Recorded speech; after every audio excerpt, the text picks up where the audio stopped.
નમસ્કાર. નવજીવન ટ્રસ્ટ પરિવાર વતી હું સોહમ પટેલ આપ સૌનું હાર્દિક સ્વાગત કરું છું. આપણે બધા આજે નવજીવન ટોક્સમાં એક વિશેષ ઉપક્રમ લઈને ભેગા થયા છીએ. ઈલાબેન ભટ્ટને આજે આપણે યાદ કરવાના છે. સૌપ્રથમ તો હું અમારા આજના વક્તા આપણા અને મહેમાનો માર્ગી શાસ્ત્રી, મિહિર ભટ્ટ અને રામેશ્વર ભટ્ટને વિનંતી કરીશ કે સ્ટેજ ઉપર પોતાનું સ્થાન ગ્રહણ કરે.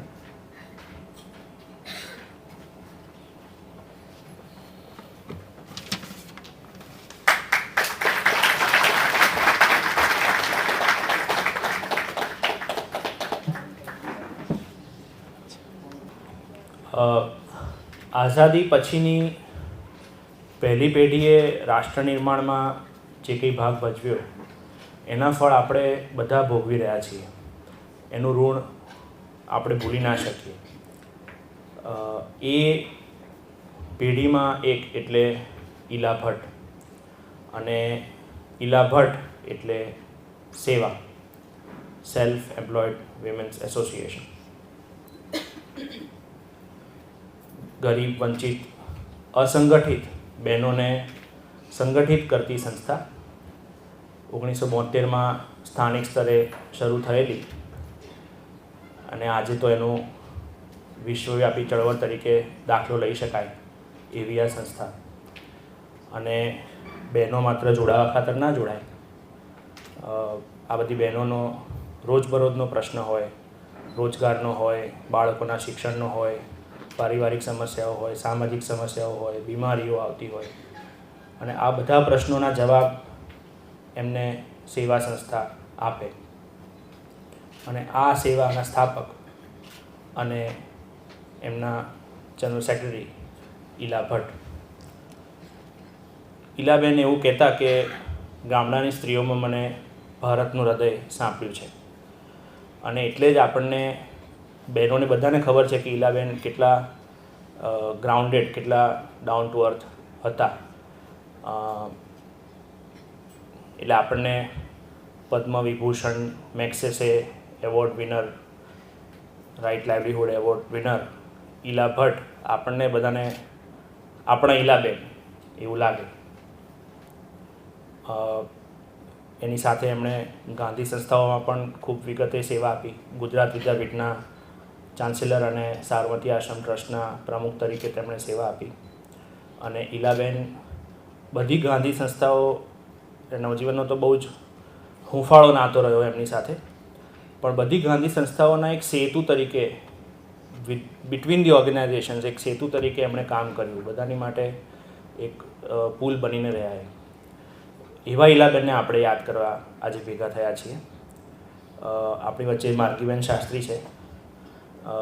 માર્ગીબેન એક લેખક, સંપાદક, શિક્ષક, સંશોધક, અનુવાદક, એવું બધું અનેક વસ્તુઓ છે. 4 દાયકાથી પણ વધારે તેમનો અનુભવ છે. પણ આ બધાથી વિશેષ એમને તમે પૂછો કે તમારી ઓળખ શું, તો તે સ્ટોરી ટેલર એવું કહે.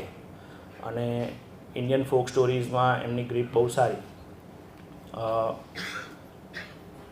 જે ભારતનો એક યુવા પેઢી છે તે તેમને અમર ચિત્રકથા અને ટિંકલ કોમિક્સના સ્ક્રિપ્ટ રાઇટર અને એડિટર તરીકે ઓળખે. એમણે ટીવી શોઝ પણ લખ્યા છે. સુરભી તો આપણે બધાએ નામ સાંભળ્યું હશે. સુરભી છે, મુસાફિર હું યારો, ખાના ખજાના, એવા બધા શોઝ એમણે લખેલા છે. એની સાથે આ બધા સ્ટોરી ટેલિંગના એક્સપિરિયન્સીસને ભેગા કરીને એ NID, સેપ્ટ, નેફ્ટ છે, નિરમા છે, એવી બધી સંસ્થાઓ, જે કંઈ કોલેજીસ છે એની માટે ડિઝાઇન કોર્સીસ તૈયાર કરે. એવા માર્ગીબેનનો ઈલાબેન સાથેનો સંપર્ક લગભગ 1992થી શરૂ થયો હશે, જ્યારે વિમેન વિધિન નામનું એક ફીચર ટાઈમ્સ ઓફ ઇન્ડિયા માટે એડિટ કરતા હતા. અને એમની માટે એમણે ઈલાબેનના સિરીઝ ઓફ ઇન્ટરવ્યૂઝ લેવાના થયા હતા. અને પછી તો મિત્રતાને સંદર્ભે આ બધું આગળ ચાલ્યું. અને પછી 2010માં 100 માઇલ્સ પ્રોજેક્ટ, જે ઈલાબેનનો સ્વપ્ન કહેવાય, એવા પ્રોજેક્ટમાં 10 ગામોના ફિલ્ડ સ્ટડી માટે પ્રિન્સિપલ ઇન્વેસ્ટિગેટર તરીકે માર્ગીબેને સેવા આપી અને ઈલાબેન જ્યારે ચાન્સેલર થયા ત્યારે ભાષા ભવન ગુજરાત વિદ્યાપીઠમાં છે તેના ઓનરરી ડિરેક્ટર પણ રહ્યા. માર્ગીબેન આપણી સાથે ઈલાબેન સાથેના સંસ્મરણો, તેમનો અનુભવ આપણને કહેશે. માર્ગી શાસ્ત્રી.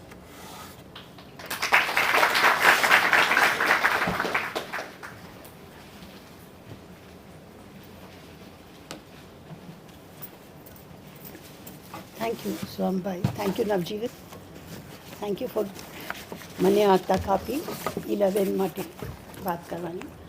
આ સમય 4:30-5નો સમય ઈલાબેનનો પ્રિય સમય. કોઈને મળવાનું હોય તો તમારે 4:30-5 વાગે.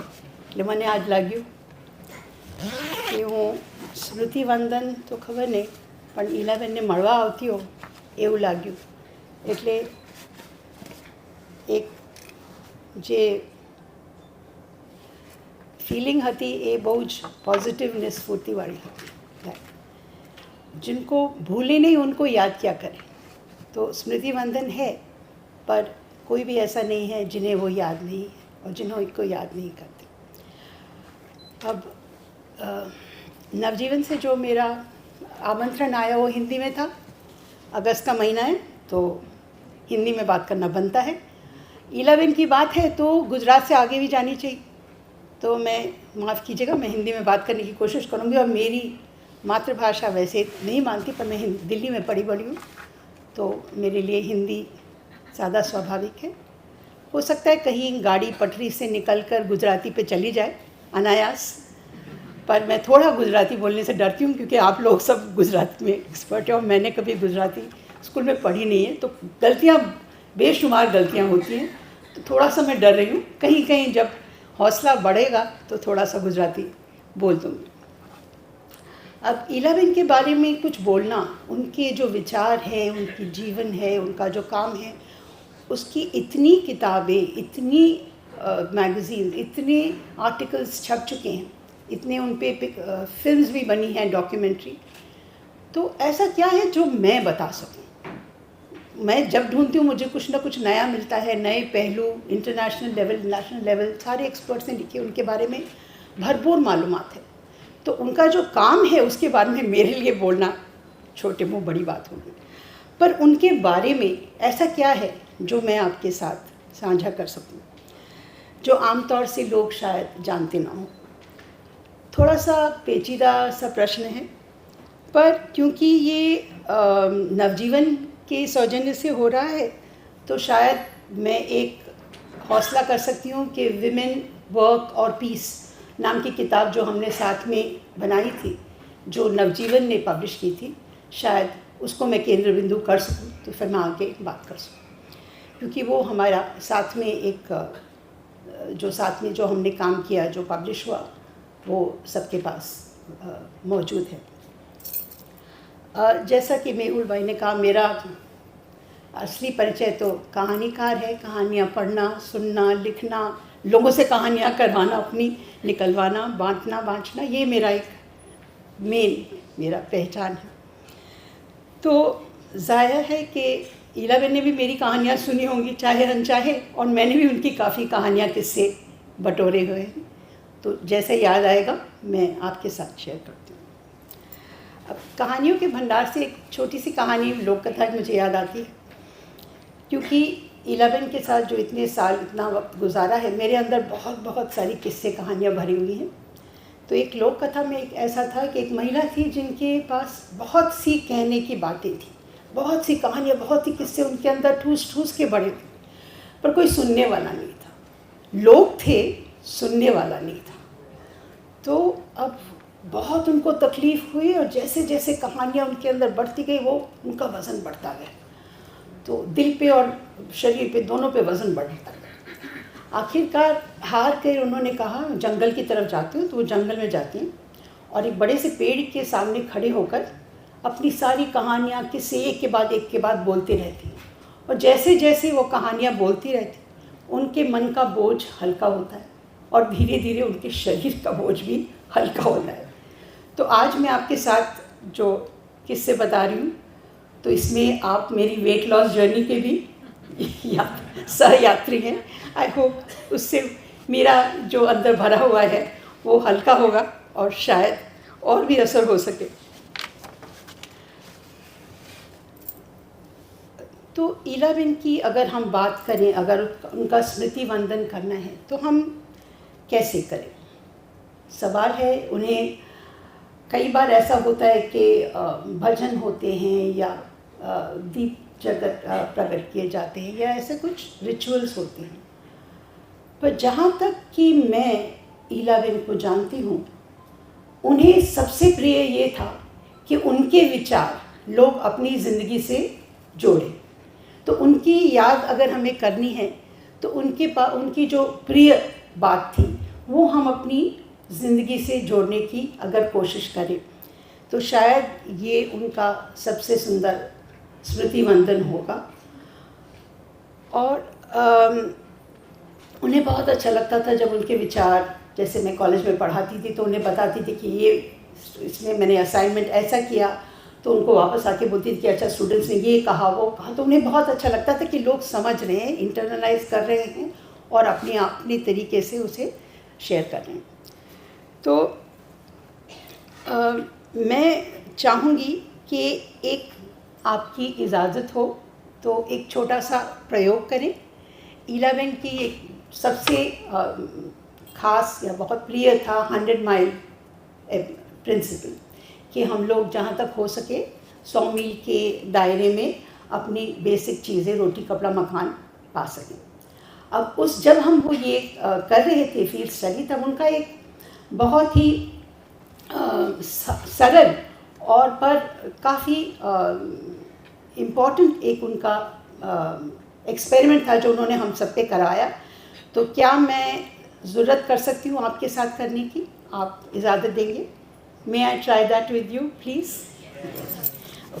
सो मैंने उनको, मैं जब मिली थी सब 90s में मिली थी, उतने ही पुराने कागज़ हैं मेरे पास उसी ज़माने के, क्योंकि मैं बच्चों का अखबार निकालती थी वी वंडर। उसके जैसा कि कई लोग जो हमारे जैसे होते हैं उनको रिसाइकल पेपर बड़ा प्यारा होता है, तो ये रिसाइकल पेपर है। अगर आप प्लीज़ एक एक ले सके तो इट्स वॉलेंटरी, कोई ज़बरदस्ती नहीं है, पर साथ साथ में एक एक पाँच सर्कुलेटेड जिसको चाहिए हो। एक तरफ प्रिंटेड है, एक तरफ खाली है। तो फिर मैं बताती हूँ हमें क्या करना है ताकि हम वाकई में ईलाबेन को याद कर सकें।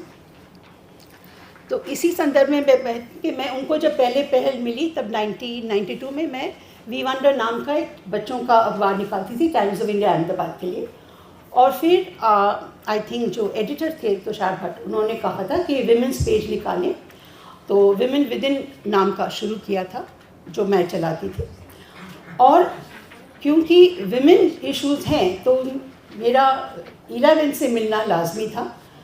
तो ईलाबेन से मैं बहुत बार मिली और इंटरव्यू लिए उनके बारे में, उनके विचार, वीडियो सेवा बैंक, हर एक मुद्दे पर मैं कई बार उनसे मिली और कई बार लेख लिखे। तो पहला इंटरव्यू जो उन्होंने कहा था, जो मेरे पास उसकी प्रति अभी मुझे मिली, वो मुद्दा शायद उन्होंने बाद में कहीं उठाया नहीं होगा। वो था कि शहरी औरतों का, urban women, well to do urban women who are, मतलब जिनके घर बार ठीक हैं, बच्चे भी अच्छे भले होशियार हैं, घर में सब ठीक है, सुख समृद्धि है, पर उनमें अपनी पहचान नहीं है, एक सेल्फ एस्टीम की कमी है, उन्हें अपनी पहचान नहीं मिलती। और ये बात मैंने जैसे विमेन विद इन का या और लोगों से मिली तो मुझे ये महसूस हुआ कि कहीं ये कमी है और बाहर रूप से सब ठीक है पर अंदर ही अंदर उनकी पहचान नहीं बन पाई। और ये पहचान तब बनती है जब औरतें कुछ ऐसा करती हैं जो उन्हें अच्छा लगता है या फिर एक कम्युनिटी से जुड़ती हैं। एक कम्युनिटी से में जुड़ने से भी आत्मसम्मान का बहुत वजीफ़ा होता है। तो ये बात तो मैंने बाद में जानी, पर वो आर्टिकल अभी मुझे मिला तो मैंने किसी के साथ शेयर किया तो बोला अरे ये तो इंस्टा पे डालना चाहिए, बहुत इंपॉर्टेंट है, मतलब 30 साल पुराना है। नहीं, इनको टैग करेंगे, मतलब किसी को टैग करना नहीं है, बाद में इत्मीनान से ये बात को उठाएंगे। पर इतना रेलेवेंट है क्योंकि वो बात इतनी पहले, she was before her time. जो भी उन्होंने मुद्दे उठाए वो बहुत ही फ्यूचरिस्टिक थे, बहुत आगे की सोच थी। तो ये मुद्दा उन्होंने बहुत पहले बात की थी। बाद में कहीं ये ज़िक्र हुआ नहीं, मुझे नहीं याद कि कभी ये उन्होंने कभी इसके बारे में लिखा हो। जब 20 साल बाद मैं जब अलग अलग शहरों में जगह में रह के वापस अहमदाबाद गुजरात आई, तब फिर से मेरी मुलाकात हुई। शायद हंसीबा का एग्ज़िबिशन था या कुछ था, तो मैंने उनसे मिली और बहुत बहुत प्रेम से उन्होंने बात की। तो मुझे लगा शायद मुझे पहचान गई, पर मैंने किसी को कहा नहीं, मेरे को तो ईलावन ने बहुत अच्छे से बात की, तो सबसे अच्छे से बात करती है तो मेरा उन्होंने बिल्कुल वो करी। पर फिर मैंने उन्हें कार्ड लिखा और तब तक लोग इवेंट पे चढ़ गए थे, तो मैंने हाथ से लिखा हुआ कार्ड भेजा और उन्होंने कार्ड से ही जवाब दिया। मतलब वो एक प्रोटोकॉल सही उन्होंने कहा, बहुत अच्छा। उन्होंने बोला मुझे नाम याद नहीं आ रहा पर शायद पहचानते होंगे, तो I would like to know more about you, shall we meet and love Ila. I thought पहचानती नहीं है पर इतना प्यार, तो मुझे लगा कहीं तो कुछ है जो आगे होना है। तो वो भी मैंने संजो के रखा है, वो कार्ड भी मुझे अभी मिला। तो उनका तो कागज़ अगर आपने लिया हो तो किसी ने पीछे भी जा सकता है, दिया आपने? हाँ, ओके। तो मैं चाहती थी कि ईलाबेन का सबसे प्रिय था कि उनकी जो बातें हैं वो और लोग अपने जीवन में बांधने की कोशिश करें कि क्या उसका रेलेवेंस है। तो एक जो बात हम करते थे 100 माइल्स फील्ड स्टडी के दौरान, वो ये था कि जर्नी ऑफ योर रोटी, मतलब हम जो खाते हैं वो खाते हैं, उसकी यात्रा क्या है, कहाँ से आता है, हम कहाँ तक उसको देख सकते हैं कि हमारी थाली में ये चीज़ आई परोसी, तो ये उसकी जर्नी, ये कहाँ से आया, किससे बना है, कहाँ पैदा हुआ और उसकी यात्रा कितनी लंबी या कितनी छोटी है। तो आपके पास पेंसिल ना हो तो मेरे पास पुरानी पेंसिलें भी हैं।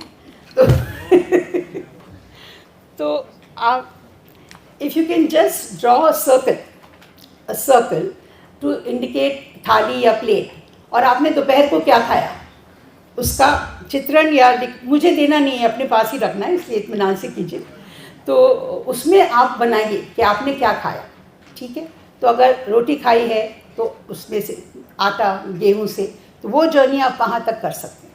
सब्ज़ी है तो सब्ज़ी कहाँ से आई, कहाँ उगी होगी, कहाँ तक आप हर एक चीज़ का यात्रा देख सकते हैं। और कई बार जितने लोग मतलब मैं बहुत कम कर सकती हूँ, मैं जब अपना कोशिश करती हूँ करने का तो मेरी यात्रा बहुत ही लिमिटेड हो जाती है, एक दुकान तक जाती है। अब अगर मैं कह रही हूँ कि हमने अगर चावल खाए, अगर बनारस हमने बासमती चावल खाए हैं तो स्टोर से आए होंगे, उसका अब जो है वो है आशीर्वाद या जो वहीं तक। पर अगर हम कृष्ण कमल खाते हैं तो मुझे मालूम है कि ये कहाँ उगा है, और एक जो आदमी है बड़ौदा में वो वहाँ से लेके आता है। तो कौन से एग्जैक्टली गांव या किसी किसान का नहीं, पर इतना मालूम है कि ये बहुत कम मात्रा में अभी उगता है, पहले बहुत था, पर उसकी यात्रा आप एक ठोस जगह तक ले जा सकते हैं 2 स्टेप्स तक। बाकी चीज़ें लुप्त हो जाती है एक स्टेप के बाद। पर अगर आपका अपना गांव में हो या आप ऐसी जगह हो जहां आप अपनी चीज़ें या लोकोवोर हो, जो आप लोकल चीज़ें खाते हो, तो वो यात्रा आपकी बहुत ही एक सुनिश्चित जगह जाकर पहुंचेगी कि अपने नहीं तो पड़ोस के खेत से आई है या पड़ोस के गांव से आई है। तो ये अगर आप जब भी चाहें करना चाहें तो ये एक ईलाबेन के लिए बहुत अच्छा होगा ट्रिब्यूट। और दूसरा थोड़ा और मुश्किल है कि रोटी कपड़ा मकान की बात करते हैं तो मकान पे तो नहीं जाती मैं, पर कपड़ा अगर आप यंग लोग स्पेशली अगर आप कोशिश करें कि पिछले 6 महीने में क्या क्या खरीदा है, ठीक है, अपने लिए लिस्ट बनाओ, मुझे नहीं चाहिए इसका, हाँ, क्योंकि किसी को देना बहुत मुश्किल है, बहुत तकलीफ होती है ये करते हुए। तो क्या खरीदा, कितने में खरीदा, उसका असर क्या हुआ आप पे, आपके आसपास के लोगों में और पर्यावरण में। 3 बातें हर एक चीज़ में उनका ये था कि हर एक चीज़ जो भी हम काम करें उसमें ये 3 पहलू हमें देखने चाहिए। ये करने से हम पे क्या असर होता है, आसपास के लोगों को असर क्या होता है और पर्यावरण पे करता है। अगर हर बात में हम ये सोच के रखें तो काफ़ी ज़िंदगी बदल सकती है। तो आप कोशिश कीजिए, अभी नहीं और बाद में मुझसे भी पूछ के साथ में करना हो तो you most welcome, but this would be very important. और सेवा की बहनें, उनको तो मालूम है कि बहने जे हो तो करवा કરીને बतावानो, राइट, बोलवाથી ચાલે नहीं, सांभळवाથી बोलवाથી नहीं। तो ये अगर आप करेंगे तो 100 माइल्स में जो उनकी खास यात्रा थी, आप भी जुड़ जाएंगे, अब आप भी उसके भागीदार हो जाएंगे। जब मैं उन्हें मिली 210 में, तब वो 100 माइल का ख्याल उनको ताज़ा ताज़ा आया था और धीरे धीरे वो बात उनके दिमाग से इतनी पक्की हो गई और उन्होंने जगह जगह उस पर बात की। तो वो फिर जैसे पौधा विकसित होकर फल फूल जाता है, तो एक आध साल में वो पूरा क्लियर हो गया था। और तभी फोर्ड फाउंडेशन की तरफ से ये था कि उनको एक अवार्ड दिया गया उनके काम के लिए, और उन्होंने कहा कि चलो ये बात हम फील्ड में जाकर देखते हैं कि कहाँ तक सच है, क्या लोग क्या सच्ची क्या खा रहे हैं, क्या पहन रहे हैं, क्या ओढ़ रहे हैं, कैसे है। तो फील्ड स्टडी 10 गांव में हमने की थी उनके साथ। अब क्योंकि और अभी मुझे याद आता है कि 11 का काम का तरीका एक क्या था कि वो आपको कुछ काम सौंपने के पहले एक टेस्ट लेते थे। उस वक्त मुझे ध्यान नहीं था, अभी मैं सोचती तो मुझे मालूम पड़ता है कि जैसे पुरानी कहानियों में राजा होते थे ना, कि अगर राजकुमारी से शादी करनी है तो राजकुमार या जो भी आए नौजवान, उसका 1-2 चैलेंजेस होता था कि ये करो। तो अभी मुझे याद पड़ता है कि उन्होंने मुझे 1-2 काम ऐसे दिए थे कि इसके बारे में क्या है उपाय, ये होगा तो क्या करोगे। तो मैंने शायद मैं पास ही हो गई होंगी अभी लगता है, तो इसीलिए मैं वो फील्ड स्टडी या किताब या रिपोर्ट सब में उन्होंने मुझे साथ रखा। और ये भी एक जो 11 को जानते हैं वो जानते हैं कि उनका लीडरशिप में लोगों को डालने का एक अनोखा तरीका था। आपको पता भी नहीं चलेगा और आप लीडर बन गए। मतलब उन्होंने मुझे पता भी नहीं चला और एक मीटिंग बोला, अच्छा तवे अवे तमे जो, मतलब क्या, मुझे तो पता भी नहीं था क्या हो रहा है। तो वो इस तरह से, और फिर मैंने बोला अभी मुझे लगा ऐसे ही मैं दोस्त की तरह कर रही हूँ, और सडनली उन्होंने बोला नहीं इसमें आपको डेजिग्नेशन करना है। तो मैंने बोला नहीं मैंने तो ऐसा सोचा नहीं था। तो बोला नहीं मैंने सोचा था। तो फिर उन्होंने बोला भविष्य में तमने काम आवे एवं विचार। अब मेरी उम्र 60 साल की थी उस वक्त, तो बोला मेरी भविष्य भी है और मेरा काम में भी भविष्य है, 11 ये मानती है तो ज़रूर होगा। तो मैं बहुत वो बात से ही बहुत खुश हो गई कि चलो आगे के लिए अपना डेजिग्नेशन ऐसा सोचो जो आपको भविष्य में काम आए। तो उस तरह से हमारी जर्नी शुरुआत हुई। तो ये अगर आप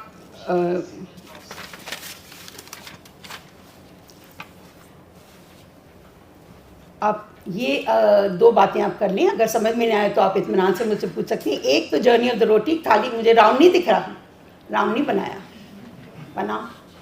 और ये मैंने एक्सपेरिमेंट बहुत कई सौ स्टूडेंट्स के साथ की है।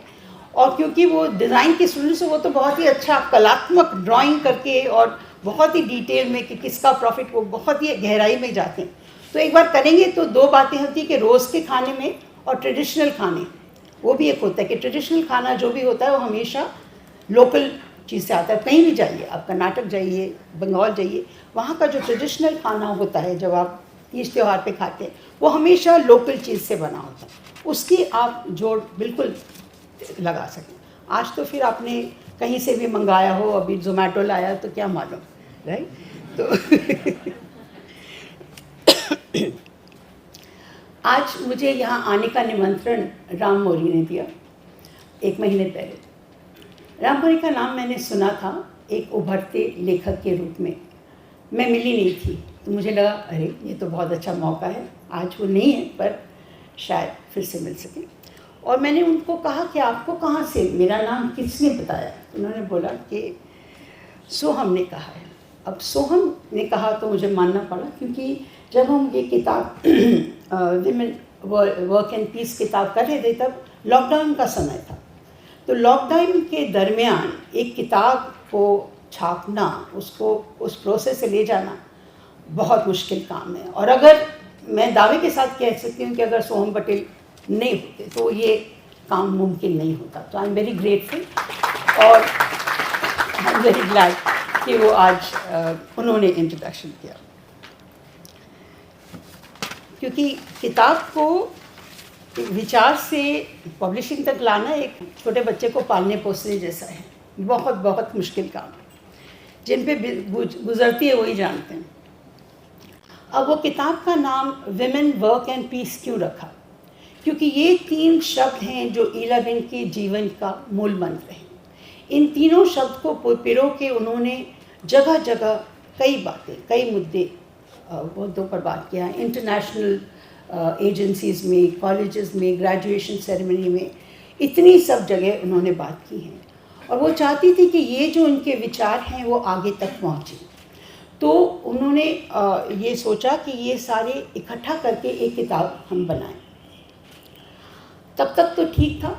जब इकट्ठा किए, जब उनके सेक्रेटरी लक्ष्मण ने इकट्ठे किए तो 500 से ज़्यादा निकले। अब किताब में 10-15 लेने थे, और ये काम एडिटर मैंने तो बहुत खुशी खुशी ले लिया था, पर ये तो मेरे जिम्मे में आया। पर बहुत ही इंटरेस्टिंग काम था, क्योंकि इसमें रैपिड रीडिंग नहीं कर सकते, आपको ध्यान से देखना है हर एक का क्या वज़न है, कौन सा पहलू इसमें है, उस पर क्रिटिकल नोट्स बनाने हैं। और तो फिर 500 से 300, 300 से 200, 200 से 100, ऐसा करते करते धीरे धीरे हम लोग पहुँचे 20-25 की संख्या पे।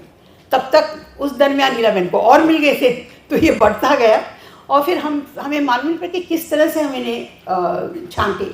फिर हमने सोचा कि जो मेन कॉन्सेप्ट्स हैं जो उनके लिए बहुत इम्पॉर्टेंट है, उनको उसमें सबसे अच्छा लेख कौन सा है जो इसको समझाता है। और क्रोनोलॉजिकली भी हमने शुरू से बहुत 2-3 दायके का इस तरह से लिया, ताकि उनके विचार किस तरह से आगे बढ़े हैं इन सालों में वो भी। फिर जब हम बात कर रहे थे तो बोलते अच्छा ये मैंने यहाँ बोला था, ये वाले कॉलेज में तो फ़ोन पे बात होती थी क्योंकि लॉकडाउन था, तो उन्हें याद आती थी बातें। अच्छा यहाँ पे ये मिले थे और यहाँ पे वो प्राइम मिनिस्टर थे और यहाँ, तो ऐसी बातें करते करते मैंने ये भी तो काम की बातें हैं। तो और मेरी आदत हो गई थी कि मैं लिखती थी, वो फ़ोन करती थी तो मैं पहले कहती उबा रहा हूँ, नोटबुक ले आओ, तो मुझे मालूम था कुछ तो बात काम की आएगी। तो हम लोग बात करते तो मतलब ये भी काम की चीज़ें हैं। तो फिर हमने उन्हें भी थोड़ा बहुत जो भी डिस्कशन था, जो भी उनको याद आया सालों साल पहले का, और जो आज से जुड़ता था, उसे भी हमने बीच में आर्टिकल्स के बीच में डाला।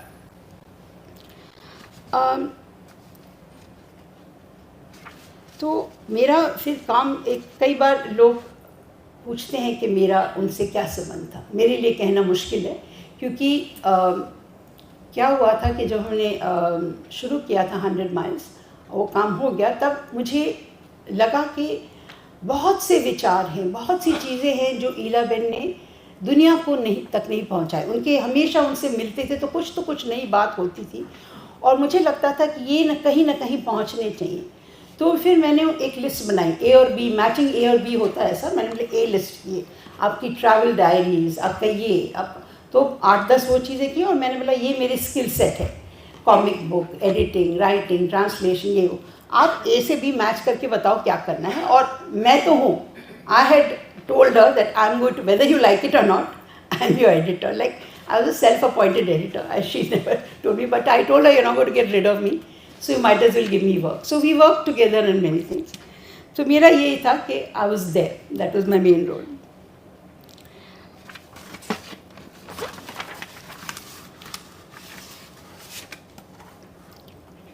तो ईला बेन के साथ ये जो खास करके जो पिछले 10 साल मैंने गुजारे हैं, एक मेरे लिए कंटिन्यूइंग एजुकेशन जैसा था, एक एनलाइटनमेंट जैसा था, और एंटरटेनमेंट भी था।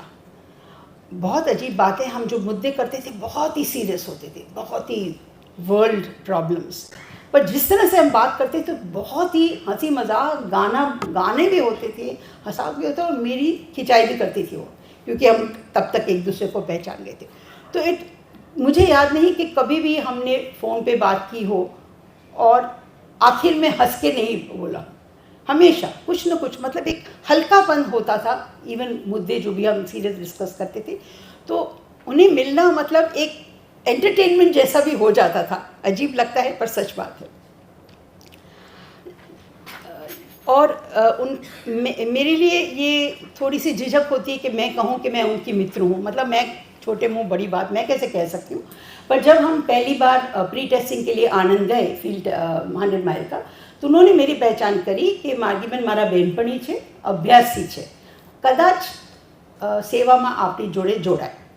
ठीक, मुझे भी समझ में नहीं आया। फिर कुछ हफ्ते बाद जब काम शुरू हो गया, तब तक मैं काफ़ी उनको मिल चुकी थी और शायद मैंने उनको काफ़ी कहानी किस्से बता दिए थे, क्योंकि उसके पहले 2 साल कलकत्ते और 3 साल हम लोग शंघाई चाइना में थे। तो जाहिर है सारी बातें उन तक पहुंची होंगी। तो अगली बार जब उन्होंने मेरी पहचान कराई कि मार्गीबेन मारा बेनपणी छे, थोड़ा थोड़ा बंगाली छे, थोड़ा थोड़ा चाइनीज़ छे। I realized I brought this on myself. थोड़े दिनों बाद हम थोड़ी लंबी सफ़र था, शायद ध्रांगध्रा जा रहे थे कुछ, तो तब उन्होंने कहा मार्गीबेन मारा बेनपणी एमने बहु बोलवा जोईए छे। हम लोग मीटिंग में जा रहे कि हमारा बेनपणी मार्गीबेन एमने बहु बोलवा जोईए छे। अब मुझे भी तो I had to do some face saving, तो मैंने उनसे पूछा मुझे बोलूँ से तमने काम आवे छे कि नहीं? कि हाँ, तो कंप्लेन कैंसल એવું ના કહેવાય તમારે। She took it in her STRIDE. पर क्योंकि इलाबेन ने कहा था मैं बहुत बोलती हूँ और ये बात सच है, तो मैं अब ज़रा मुद्दे पे बात करती हूँ, क्योंकि उनसे जो लाइफ लेसन्स जो मैंने इलाबेन से सीखे हैं, मैंने अपनी तरफ से सोचने की कोशिश की कि उनका जो काम है उसके बारे में मेरा बोलने का मेरा कोई हक नहीं है, ना मेरी काबिलियत है, क्योंकि वो जो बातें थी उनके साथ मैं एडिट कर सकती थी, पर मेरे मुद्दे नहीं हैं। पर उनसे मैंने क्या सीखा, क्या लाइफ लेसन्स मैंने सीखी जो मुझे लगता है मुझे शेयर करने चाहिए। एक तो जब मैंने कहा कि वो पहली बार उनके साथ जो आर्टिकल मैंने लिखा था about self esteem in urban women, और ये मैंने बार बार देखा कि कितना फ़र्क पड़ता है for women to have something of their own, an identity of their own, and it doesn't have to be big, it doesn't have to, but it's something that is of their own. और ये बात मैंने जब मैं भाषा भवन में थी तब भी मैंने जाना कि अगर एक खुद जो आपके पास इच्छा है भाषा सीखने की और नहीं पूरी हुई, आप वो भी करते हैं किसी भी उम्र में, तो भी आपका एक सेल्फ कॉन्फिडेंस बढ़ता है खुद अपने लिए जो कुछ करते हैं। दूसरा, उन दिनों एंटरप्रेन्योर डेवलपमेंट इंस्टीट्यूट EDI था, अहमदाबाद में अभी भी है, तब नया नया था और एंटरप्रेन्योरशिप इतनी जानी पहचानी चीज़ नहीं थी। विमेन एंटरप्रेन्योर्स तो खैर कम ही थे, पर विमेन एंटरप्रेन्योर्स पे एक किताब लिखी थी नलिनी कॉन्ट्रैक्टर, जो वहाँ की फैकल्टी थी, तो उनकी किताब का इनाग्रेशन के लिए इलाबेन आई थी और उन्होंने उस वक्त जो बात कही मुझे बहुत अच्छी लगी। उन्होंने कहा कि ज़्यादातर जो बच्चों की परवरिश करती हैं वो औरतें होती हैं, तो औरतें हैं वो अगले जनरेशन को तैयार कर रही हैं, अगले सिविक होल, सो कहीं ना कहीं उस बात का कोई ध्यान नहीं देता, पर एक्चुअली गवर्नमेंट को, सेंट्रल गवर्नमेंट को और स्टेट गवर्नमेंट को औरतों को अवार्ड करना चाहिए, पैसे देने चाहिए, क्योंकि आप अगले नागरिक तैयार कर रहे हैं, इतना बड़ा आपके ऊपर रिस्पॉन्सिबिलिटी है। और उस वक्त मैं भी जैसे मोस्ट विमेन बैलेंस कर रही थी होम एंड वर्क, तो मुझे बहुत अच्छा लगा कि यार कोई दे नहीं रहा पैसे, पर कोई सोच तो रहा है कि इसके बारे में मुझे मिलना चाहिए। और मैं अपने बच्चों नहीं, उस वक्त मैं बच्चों का अखबार चलाती थी 6-7 साल और काफ़ी वो चल निकला था, तो काफ़ी बच्चों का की रिस्पॉन्सिबिलिटी मेरे ऊपर थी, तो मुझे तो बहुत अच्छा लगा कि अगर ये बात सच निकली तो मेरे पास बहुत आने वाले हैं पैसे। एक अलग सी बात है, एक कुकिंग की बात उन्होंने मुझसे कही कि कुकिंग एक लोग देखते हैं कि रोज़ 3 टाइम खाना बनाना बहुत ही मुश्किल काम है, बहुत लोग झिझक करते हैं कि चोर है ये, मतलब कहाँ सिर पे पड़ा है। पर उन्होंने कहा कि आप उसका नज़रिया बदल दीजिए, आप सोचिए कि आप अपनी फैमिली की हेल्थ की रिस्पॉन्सिबल हैं, आपके हाथ में आपके फैमिली का तंदुरुस्ती है। और जितनी भी डिसफंक्शनल फैमिली हो, पर सब चाहते तो हैं कि सब खुश रहे, तो उन्होंने ये बात मुझे समझ में आई कि आप अगर इंचार्ज हैं, आप क्या खाते हैं, क्या मेनू बनाते हैं, क्या कहाँ से खरीदते हैं, कैसे बनाते हैं, ये सब बात आपके ऊपर है और आप पे निर्भर है। अगर आप ये दृष्टिकोण बदल दें तो फिर वो जो काम है वो काम न रहकर अलग हो जाएगा। एक it's like it's a joy, right? It's a privilege instead of being a chore.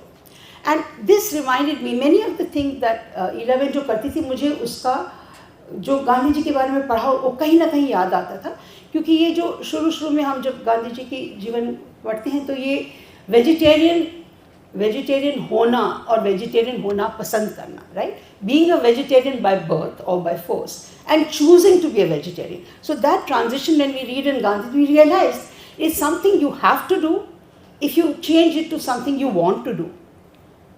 The net result is completely different, right? Your outlook changes, your perspective changes. And I realize this is a very important point. It may not look very big, but now that people are going through so much of problems of managing household, this is a very different perspective on any work, not just the household cooking work. Another thing that bothered her is that friendship between men and women is no longer possible. Of course, recently a lot has happened, terrible things have happened in the way women are treated.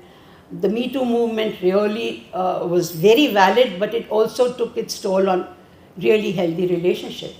But 11 came from a generation which had fought for the freedom, right? It was before freedom, post freedom, where जहाँ औरतें और सब साथ में एक किसी लक्ष्य को लेकर आप काम करें, तो वो जो दोस्ती होती है वो बड़ी बड़ी सुंदर होती है, और वो दोस्ती का मौका आजकल कम होता जा रहा है, राइट? एंड उनकी तो ऐसे बहुत लोग थे जिनके साथ वो काम करती थी, इसलिए, और बहुत ही उम्दा किस्म के लोग उनके जो दोस्त थे, इंटरनेशनल लेवल के लीडर्स उनके दोस्त थे, तो वो समझती थी कि बहुत ज़रूरी है एक दूसरे का पहलू समझना. To understand from a gender point of view, you must have healthy relationship between men and women, boys and girls. और कई बार उन्होंने कॉन्वोकेशन में भी ये बात की है, मैंने सुना है. दूसरा, फेमिनिज्म के बारे में कभी 11 नहीं बोलती थी. विमेन्स मूवमेंट वो सब उनको नहीं था, क्योंकि वो सोचती थी कि वो हर एक बहुत ही स्पेशल होता है. आप कौन से देश में हैं, कहाँ से हैं, क्या आके, तो एक चीज़ दूसरी जगह बैठती नहीं है, आपको अपना ही ढूंढना पड़ेगा उसका. तो सब पे फेमिनिज्म का नाम या जो भी डेफिनेशन है थोपना वो चलता नहीं है. और कई बार ये भी होता है कि जो नेचुरल फेमिनिन टेंडेंसी होती हैं, जो आपकी एम्पैथी है, कोऑपरेशन है, वो दूसरों के बारे में सोचना, वो एक एवोल्यूशनरी औरतों में होती है. पर कई बार जब वर्क लेवल पे आते हैं तो वो बातें खो जाती हैं. तो ये बहुत ज़रूरी है कि विमेन लीडर्स या women people at work should retain their feminine qualities while taking on other responsibilities. और ये बहुत ज़रूरी है, और ये हम देखें तो ये मालूम पड़ता है कि कहाँ ये ट्रांजिशन होता है और उससे क्या होता है. हम देखा लॉकडाउन में विमेन लीडर्स ने कैसा अलग रूप लिया था, because they are trained to think about और एवरीबडी एल्स. और एक और 11 की खासियत थी कि वो सबको अपना पोटेंशियल, आपके पास क्या काबिलियत है उसको सबसे ज़्यादा विकास करना वो कोशिश करें. आपके आसपास जो लोग हैं उनमें जो हुनर है, जो बात है, उसे आप इंकरेज करें. और ये रोज़मर्रा की बात है, ऐसा नहीं कि आप एक ढूंढें, पर जनरली आपको लगे कि किसी में कुछ है, कुछ खास बात, तो उसे आप उभारने की कोशिश करें. Always be polite and don't take things for granted. I mean 11 के साथ मैंने कहा था कि मैं आपके साथ ये करूँगी, पर हमेशा कुछ भी बात हो वो हमेशा इतनी नम्रता से मुझे पूछती थी. मुझे लगता है आप क्यों मुझे ऐसे करी, पर वो हमेशा always very polite, always asking for permission, always asking તમારથી થશે, તમને ટાઈમ છે, હમણાં બોલું. Okay, but I appreciated that and I learned from that this is the way you behave, whatever you are, be humble and be always request for help, be grateful for whoever comes to help you. Having hobbies is very important. 11 ને સંગીત બહુ જ પ્રિય હતું, પણ જ્યાં સુધી સેવામાં હતા, it was, of course she was always with सेवा, but मेन उनकी जब उन्होंने रिस्पॉन्सिबिलिटी दी तो शायद उसी दिन जाके वो संगीत की कक्षा, जिनको मालूम है उसी दिन से उन्होंने संगीत की शुरू किया, ऑफिशियल लर्न ऑफ सीखना. और उनकी ज़िंदगी में संगीत का इतना महत्व था कि मैं उनकी क्लास होती थी, पढ़ती थी और बहुत ही स्टूडेंट की तरह डरी डरी सी एग्ज़ाम है, आए वगैरह, आज मैंने नहीं किया, बहुत ही प्यारा उनका एटीट्यूड था वो संगीत की तरफ. तो अगर उनसे फ़ोन करो तो आप मुझे मानता कि आज ક્લાસ થઈ ગયો ને સંગીતનો બરાબર થયું ને કે તમને કેવી રીતે ખબર પડી કે તમારા અવાજથી ખબર પડે. It should be so full of joy and having finished the music. So having something that you love as a hobby makes life worthwhile. So we should all find that. Dress well, always dress well. Whenever I've met, any circumstance, she always dressed well and presentable. Not fashionable, not flashy, but presentable as you would imagine her to be. Always impeccably dressed. Keep your sense of humor intact. Sense of humor keeps all of us afloat in the worst of situations. What connected us, like I said, we always joke. Some of the things that we joked about, I do not think I can even share on a public platform. It was like so unbelievable. But we had a lot of ridiculing. And last is that ગાંધીનું નામ ન લો, ગાંધીનું કામ કરો. એ eleven માટે બહુ જ important. એ વારે ઘડી મને કહે, એટલે એ હંમેશા કે હું ગાંધી સ્કોલર નથી. I have not read Gandhi, I am not an expert, I have not research. She was make very very clear.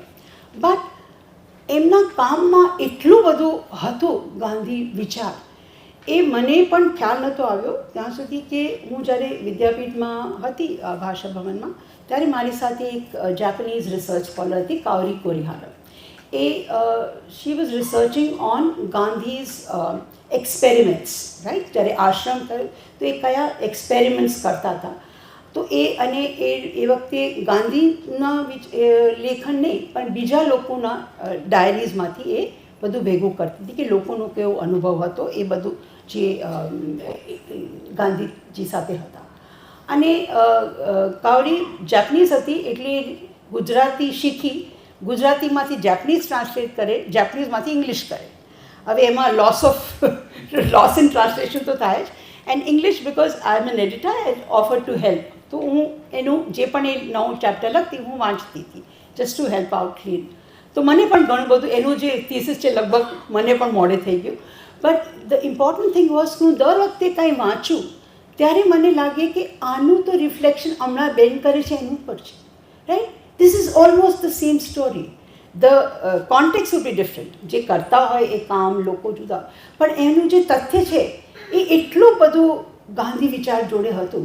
અને કદાચ એમને પણ ખ્યાલ ન હોય કે હું આ ગાંધી વિચારથી કરું છું, રાઈટ? એટલું ઇટ વોઝ લાઈક જાતકા સ્ટોરીઝ મને બહુ પ્રિય છે. જાતકા સ્ટોરીમાં એવું હોય કે બુદ્ધના જન્મના છે, એમાં એક પ્રેઝન્ટ સ્ટોરી હોય અને પછી એ જૂની સ્ટોરી કહે, રાઈટ?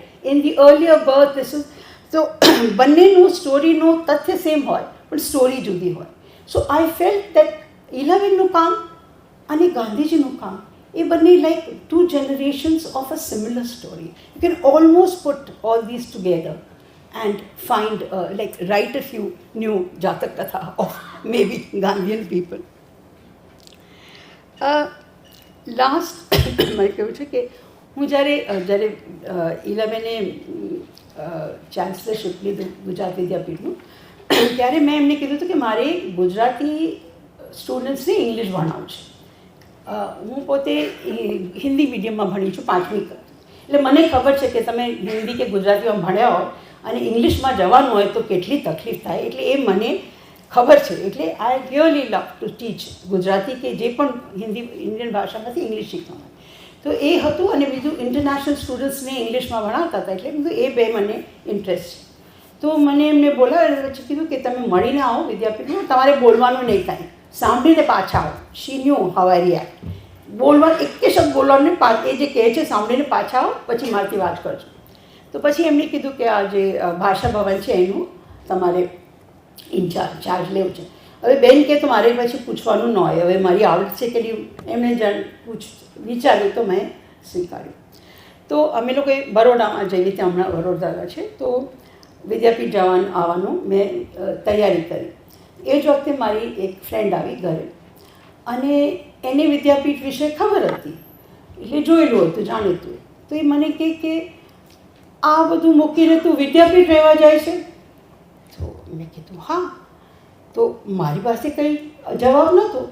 તો મારા હસબન્ડ એને સમજાવવાની કોશિશ કરી કે I think it's her calling.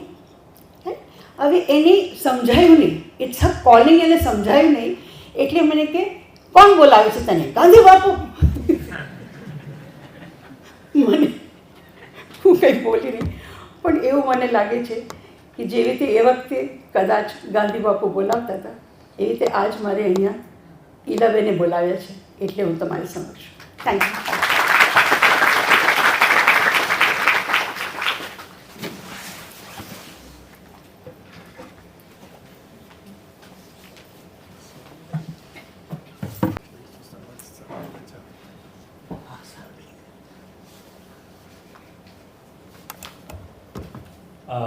આભાર માર્ગીબેન. એમણે સાચું કહ્યું. ગાંધીજીના રચનાત્મક કાર્યો એ પછીની પેઢીમાંથી લુપ્ત થતા જાય છે. એવા સંજોગોમાં ઈલાબેને આવું રચનાત્મક કામ ઉપાડ્યું અને આગળ વધાર્યું. આપણા હવે પછીના વક્તા ઈલાબેનના સુપુત્ર મિહિરભાઈ ભટ્ટ, એમણે કીધું એમનો પરિચય પોતે જ આપી દેશે, તો હું આમંત્રિત કરું છું મિહિરભાઈ ભટ્ટને.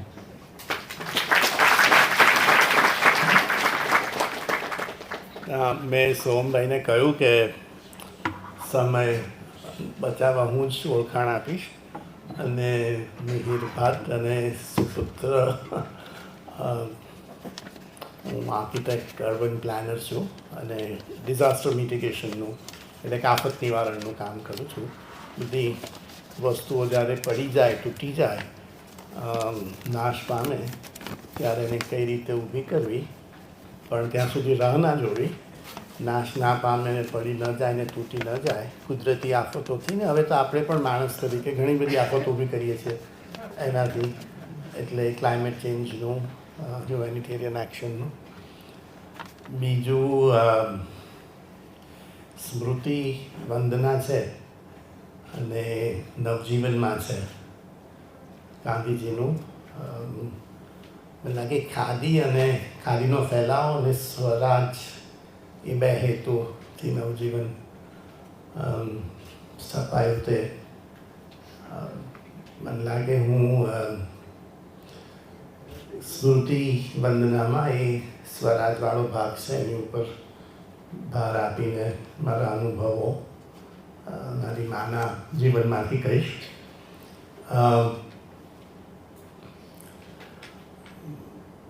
એ ટાઇટલ વિશે મને 2-3 દ્વિધા અથવા ત્રિવિધા બહુવિધા છે.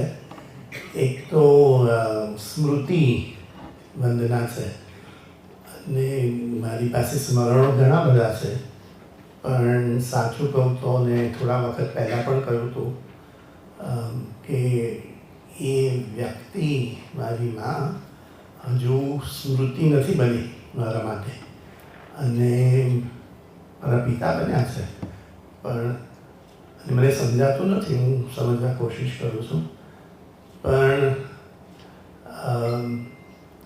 એની હાજરીની ગેરહાજરી નથી વર્તાતી અને ગેરહાજરીની હાજરી પણ નથી વર્તાતી. એટલે બહુ વિચિત્ર અનુભવ છે. એટલે સ્મૃતિ વંદનામાં સ્મૃતિનો ભાગ થોડોક નબળો હોય તો માફ કરશો, પણ દેટ્સ વોટ ઇટ ઇઝ. જે વંદનાનું છે તે રોજનાતા તરીકે વંદન કર્યું છે, કરું છું, કરીશ, પણ અમારા ઘરમાં એવો રિવાજ નહોતો, અને બાળકોને પણ કોઈ એક નાતો નહોતો અમારે, અને અત્યારે પણ નથી.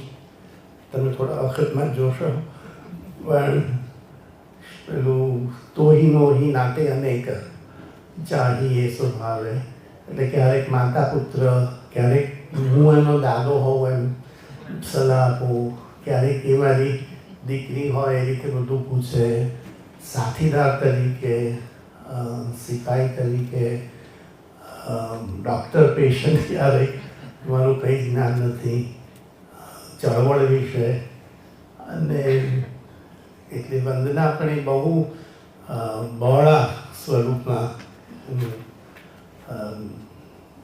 વાત કરીશ. અને ઈલાબેન પણ હું ભલે 63 વર્ષથી જન્મથી એમને ઓળખું છું, પણ વધારે સમય તો સેવાએ અને તમે બધાએ કાઢ્યો છે એની જોડે. અને 2 બાળકો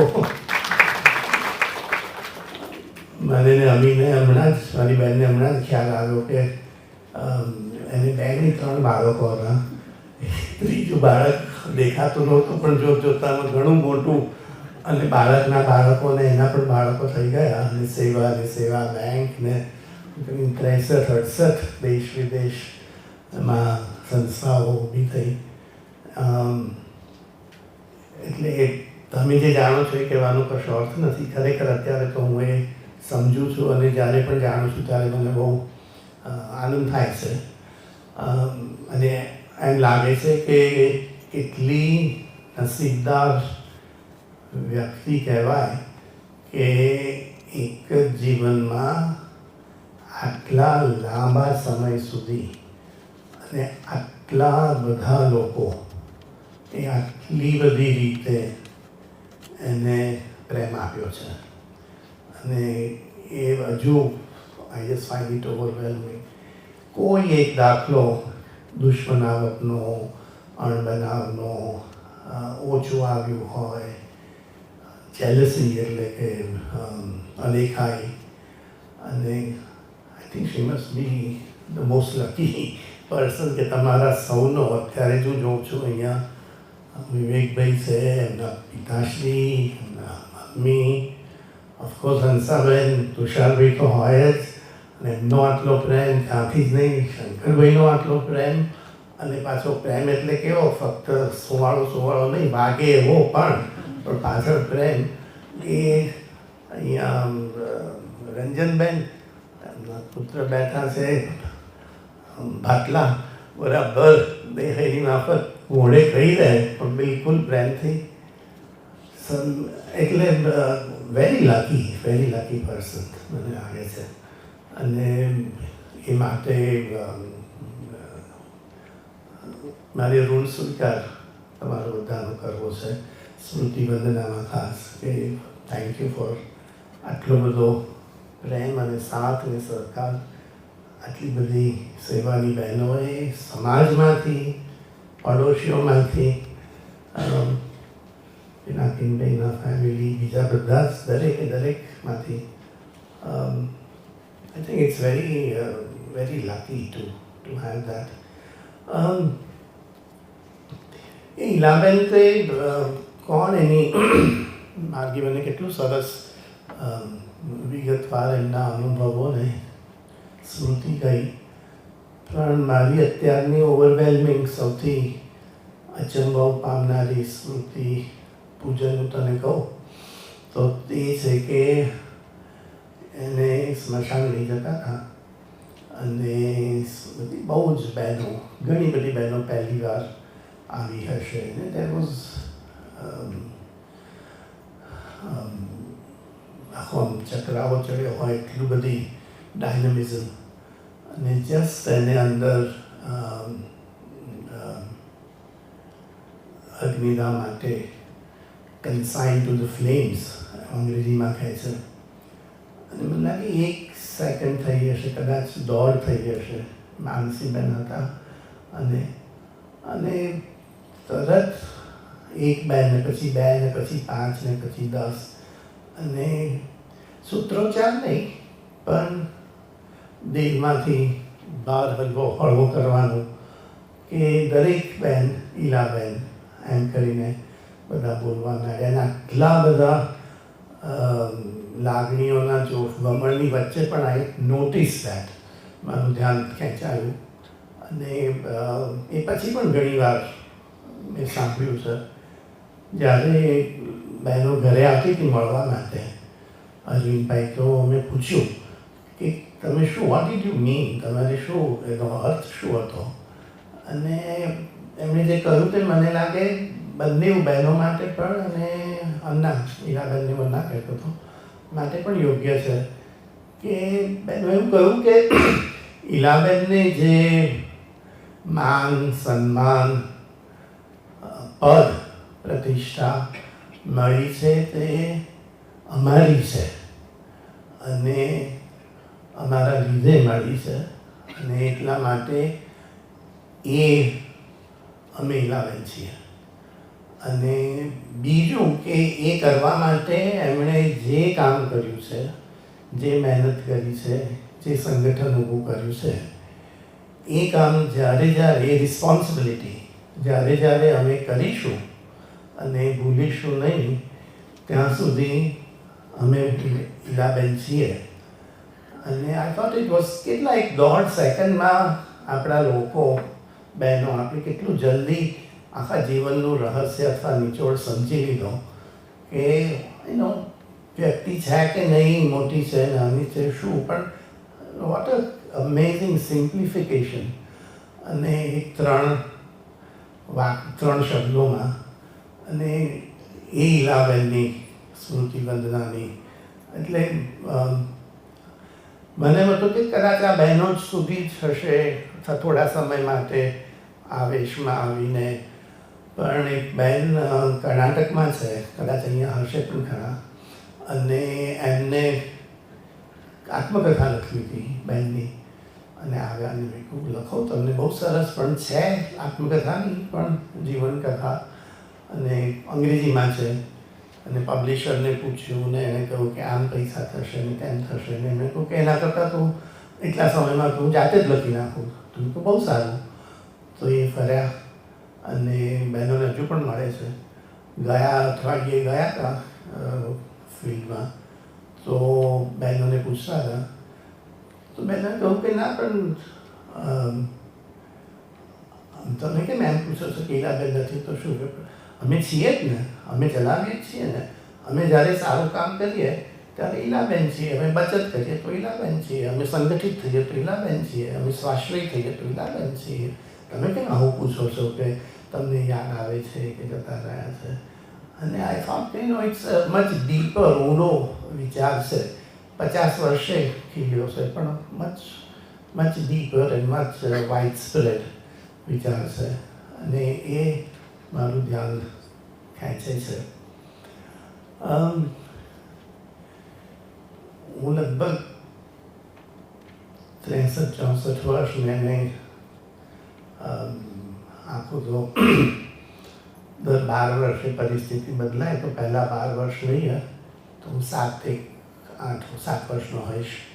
અને શ્રેયસમાં ભણતો હતો અને ગુજરાતી મીડિયમમાં અને કામ આપે ઘરકામ, પણ ત્યાં તો ઘરકામ જેવું હતું, મોન્ટેસરી મેથડ હતી પણ બધું સમજાય નહીં આ ભારત ને નકશો ને બધું. એટલે પછી મારા મા બાપની ચિંતા થઈ. પછી જઈને લીનાબેનને કહ્યું કે આને તો કંઈ ખબર નથી આ બધું તમે નકશા દોરાવો છો ને there is no sense of what is India. તો અમને લાગે છે કે અમે એને થોડું ફરીને બતાવીએ. તો એમણે કહ્યું કે ના, તો કેવી રીતે ચાલુ સત્ર હોય ને તમે 2-3 મહિના જાઓ અને એવું બધું. તો આ ઈલાબેનની કામની પદ્ધતિ સમજવા માટે તો કહ્યું કે પણ મોન્ટેસરી મેથડ તો એક્સપેરિમેન્ટ ઉપર છે, તો આપણે એક્સપેરિમેન્ટ તો કરવો જ પડશે ને. નહીં તો કેવી રીતે કે પ્રવાસ એ શિક્ષણનો ભાગ છે કે નહીં, તો કરવો પડશે. અને મોન્ટેસરી મેથડમાં તમે કહો છો કે શિક્ષક કરતાં માતાની જવાબદારી વધારે છે, તો હું માતા તરીકે જઈશ. પણ જે વસ્તુ એ સમજો જ નથી, જોઈ જ નથી, તે તો કેવી રીતે આપણે ખાલી ચોપડીમાંથી. પછી લીનાબેન પણ સમજદાર હતા, એમણે કહ્યું કે ચોક્કસ. અને 3 શરત. અને પહેલી શરત કે જ્યાં પણ જાઓ ત્યાં એનું કોઈ પણ એક ભણવાનું શીખવાનું જે હોય, ક્યાં તો ઇતિહાસ, ક્યાં તો ભૂગોળ, આર્કિટેક્ચર, મિથ, એની વાત એ તમે એને સમજાવજો અને એ લખી નાખે. એટલે રોજની શીખ નવજીવનમાં ગાંધીજીની એ જે આખી પદ્ધતિ છે સેલ્ફ રિફ્લેક્શન, સ્વરાજ માટે મોસ્ટ ઇમ્પોર્ટન્ટ. તો એ બીજું કે પાછો આવે ત્યારે એક સ્કિલ શીખીને આવે, અને ત્રીજું કે જે વસ્તુઓ લઈ જાય કે ગણીને લઈ જાય અને પાછો આવે ત્યારે ખોવાઈ ના હોવી જોઈએ. તે નાનકડી મારી બેગ બનાવેલી અને 17 વસ્તુ હતી, અને પાછો આવ્યો ત્યારે 17 વસ્તુઓ તો તેમાં તો પાસ થઈ ગયા. પછી સ્કિલ હતી, હવે ત્યાં 52 દિવસ અને 4 ધામની યાત્રા, અને રોજ નવું શહેર આવે, અને અમે સંઘમાં જોડાઈ ગયા હતા, કારણ કે એવા તો પૈસા હતા નહીં કે તમે ટૂર કરી શકો. અને બીજા ગામડાના શહેરના ઘણી બધી વિધવા બહેનો જે લોકોએ વાદા રાખી હોય કે હું એ કરીશ એની જોડે, અને જે જગ્યાએ ઉતરીએ ચિદમ્બરમ, ને પછી એની આખી વાર્તા એને ખબર હોય તો એ નહીં તો શોધી કાઢે. ગૂગલ નહોતું એટલે ઘણી તકલીફ પડતી હતી, પણ જીવતું જાગતું ગૂગલ હતું, કારણ કે 62 જણનો સંઘ હતો એટલે કોઈને તો ખબર હોય જ એના વિશે. એટલે એને પૂછીને એની ભૂગોળ, ઇતિહાસ, એના દંતકથાઓ, અને પછી જોવાનું, અને કેમેરા લીધો સાથે, એટલે એ ફોટો પાડે ને હું ફોટો પાડું. એક સ્કિલ શીખીને આવ્યા, અને પછી પાછા આવીને એ ખાય, એટલે કે પ્રાર્થના જેને કહીએ છીએ એમાં બોલવાનું હતું. અનુભવને કહ્યો અને પાસ થઈ ગયા. પણ મને લાગે છે કે કોઈ એક મુશ્કેલી હોય, બાળકને સમજણ નથી પડતી, આમાં બાળક હોય કે બહેનો હોય કે સંસ્થા હોય, પણ એને કઈ રીતે કોઈક સારી પોઝિટિવ તકમાં ફેરવવી. તો મને ભારત દર્શન થયું, અને એને ભારતીય બહેનોનું દર્શન કર્યું. અમારી જોડે જે વિધવા બહેનો હતી ત્યાંથી શરૂ કરીને દરેક જગ્યાએ, અને પછી જો સેવામાં ઘણા વર્ષો સુધી એ પ્રણાલી પડી હતી કે 4 ધામની યાત્રા, સર્વધર્મ 4 ધામની યાત્રા થતી હતી. અને પ્લાનિંગ કમિશનના થઈએ પહેલાં એક વિમેન્સ કમિશન નિમાયું ભારત સરકારનું, અને એમાં ઇન્ફોર્મલ સેક્ટર વર્કર્સનું, અને ધ મેઇન મેથોડોલોજી હતી કે અમે પબ્લિક હિયરિંગ કરીશું, અને એ પણ શહેરોમાં નહીં અને સરકારી ઓફિસોમાં નહીં, પણ ગામડાઓમાં. અને મારા માનવા પ્રમાણે કદાચ સૌથી વધુ સંખ્યામાં પબ્લિક હિયરિંગ કર્યું હોય એવું કોઈ કમિશન હોય. This was second labour commission, first was in 1892, 1892 પછી, અને શ્રમ શક્તિનો રિપોર્ટ એનો બહાર પડ્યો છે. તે એટલે એક શીખ્યા કે સામે જોઈએ છીએ એટલે સમજીએ છીએ, ખાલી વાંચીએ છીએ તે સમજવાનું નથી, અને જે આચરણમાં મૂકીએ છીએ તે સમજીએ છીએ. તો એ મને થયું કે આઈ એમ ઓફકોર્સ સ્મૃતિ વંદનામાં I am thankful to her, but I wanted to share that experience with you. બીજું જે હતું તે મને યાદ આવે છે અમારા ઘરમાં, અને જ્યારે પ્રસંગ પત્યો પછી શંકરભાઈ આવેલા ખાસ ને કે હવે તમે સામાજિક કાર્ય કરો છો. પહેલાં આવે તો કે આ બધું શું તમે મહાજનમાં બધા બળજબરી જબરા લોકો છો ને પેલા શ્રીવનના ક્લાસ એક પછી એ તો કંઈ સારું કામ છે એમ કરીને રોજીનું. પણ એ વખતે દલિત ભાઈઓનું અનામતનું આંદોલન ચાલતું હતું, અને એનું સ્પષ્ટ માનવું હતું, જોઈને સમજીને, કે રિઝર્વેશન એ વખતે હોવું જોઈએ અને ચાલુ રાખવું જોઈએ. અને એણે કહ્યું ઓફિસમાં, પછી જાહેરમાં પણ કહ્યું, અને એ વખતે ટીવી નવો શરૂ થયો હતો, એટલે ટીવીના દરેક કે એ આમનું માનવું છે. અને બહુ જ એની સામે વિરોધ થયો, બહુ જ વિરોધ થયો. અને થોડા વખત પછી તો અમારા ઘરની આજુબાજુ રાત પડે એટલે ચીચિયારીઓ થાય, અને પછી ટોળું આવે, અને છેલ્લી એ ત્રીજા કે ચોથા દિવસે એક પત્રકાર ઘરમાં હાજર હતા,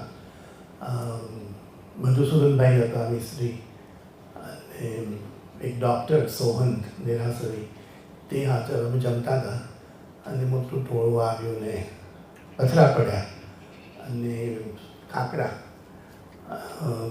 પહેલી જ વાર અનુભવ શું કરવું. ને ઓફકોર્સ રિએક્ટ અને પ્રોટેક્ટ ને ફાઇટ બેક એનો સામા અને ઇન્ક્લુડિંગ માય ફાધર કે ફેમિલીને બચાવવાનું અને that was a sense of protection. પણ બંને ભેગા થઈને નક્કી કર્યું કે આ તો આપણાથી એવું ન થઈ શકે અને જે કરવું હોય તે કરવા દો. અને રાતે પછી મોડી રાતે વી લેફ્ટ ધ હાઉસ વેર વી લિવ્ડ અને અમારું તો લગભગ 6-7 મહિને વી કેમ બેક. પણ જે માનતા હોઈએ તે માનવાનું, સમજવાનું અને જો ભૂલ કરવી હોય તો ગરીબો તરફ, દલિતો તરફ, જે લોકોને લાભ નથી મળ્યો એ તરફ ભૂલ થાય તો વાંધો નહીં. પણ that was a very character building experience for me. અને ત્રીજું ને છેલ્લું તો ઘણા બધા એટલી સ્મૃતિબંધાની મૂંઝવણ છે શું લેવું ને શું નહીં. પણ કોઈ વસ્તુ સરળતાથી કરવી હોય તો થઈ શકે છે ગમે તે. એના દાખલા તરીકે હું કહું છું, સાંઈભાઈ તમને પણ ઉપયોગી થશે, બહુ જ બધું કરો છો તે કિંજલબેન. પણ કોઈ મોટી વ્યક્તિ આવવાની હોય કે કમિટી કે ઘણી બધી મોટી કમિટીઓમાં અને બોર્ડ્સ ઓફ ડિરેક્ટર્સ ને રિઝર્વ બેંકના બોર્ડ ઓફ ગવર્નર્સ ને અને પછી ઇન્વેરિએબલી એની મિટિંગ જુદા જુદા શહેરોમાં થાય. અને જ્યારે કોઈ પૂછે કે હવે નેક્સ્ટ ક્યારે છે તો એકાદ વારે કહી દે કે અમદાવાદ મારે ત્યાં રાખજો એમ. અને પછી એ મિટિંગ આવે અને દાખલા તરીકે રિઝર્વ બેંકની બોર્ડની મિટિંગ હોય તો બહુ જ બધું રેટિન્યુ ને ક્યાં બેસશે ને કોણ આવશે ને સમય કલાકો મિનિટનો બધાનો. અને એ કહે કે હા તૈયારી છે, તૈયાર છે, બધું તૈયાર છે. અને in the and they will actually કામ. ત્યારે આવે તો ઘરમાં એનો 12 માણસ સહેલાઈથી બેસી શકે એમ છે ને એનો બીજા ડ્રાઈવરો કરીને વધારે માણસોને જમવાનું કે નાસ્તો કે ચા આપી શકાય એમ છે. અને આખી મિટિંગ 2 દિવસ ત્યાં ઘરમાં જ મળે. અને બોર્ડને પણ આશ્ચર્ય થાય કે આપણે કેમ આટલું બધું એના કોન્ફરન્સ હોલ કરવા પડે છે, એને બોર્ડ રૂમ કરવા પડે છે, એની અંદરનું કેટરિંગ ને. પણ the point is to meet and do something and decide and move on. And all the other things are trappings, there is no end to it. એટલે રિઝર્વ બેંક હોય કે women's world બેન્કિંગનું જેમ સેવા bank અહીંયા કરી છે એવી જ કદાચ કોઈને ખ્યાલ ઓછાને હશે. પણ હમણાં જ મને બોલાવેલો મુંબઈમાં, અમદાવાદ એ લોકોએ ના કર્યું પણ બીજા દેશોમાં આવી સેવા બેંક જેવી બીજી બેંકો બનાવી છે. અને 1-2 નહીં પણ 52 દેશોમાં વિમેન્સ વર્લ્ડ બેન્કિંગ. અને એના જે સેન્ટ્રલ બેંક છે જેમાં રિઝર્વ બેંક છે એના ચેરમેન નહીં પણ રાજન હતા ગવર્નર્સ, સેન્ટ્રલ બેંક ગવર્નર્સ. તે લોકો પોતાની મેળે મુંબઈ આવ્યા ને કે અમારી જો ઈલાબેન જોડે એને સેવા બેંકનો દાખલો અમને ના જોયો હોત તો અમારા દેશમાં બહેનો માટે બેન્કિંગ સર્વિસ ઇન્ક્લુઝિવ જે થઈ છે એ ના થઈ હોત. તો અમારે ખાસ એનો ઋણ સ્વીકાર કરવો છે. અને એ લોકોએ 31 the first time central bank governors informally, government બોલાવે તો જુદી વાત છે, પણ ભેગા થઈને આ કર્યું. અને કહ્યું કે અમારે આ કામ તો હજુ વધારે સારી રીતે કરવું જોઈએ અને અસરકારક છે. લોકોએ 3 વર્ષનો આખો પ્લાન કર્યો છે કે એ કામને એઝ અ મેમરી ટુ સેવા અને સેવા બેંક કઈ રીતે અમે આગળ ઝડપથી લઈ જઈ શકીએ અમારા દેશોમાં. એટલે એક નાનકડી વાત આપણે અમદાવાદમાં કરી પણ એની કેટલી બધી અસર થઈ. I think that's what she believe કે સારું પણ આપણે કોમ્પ્લીટ કશું કરીએ અને ઘણી દૂર સુધી એની મેળવી જશે, નકામું નહીં જાય.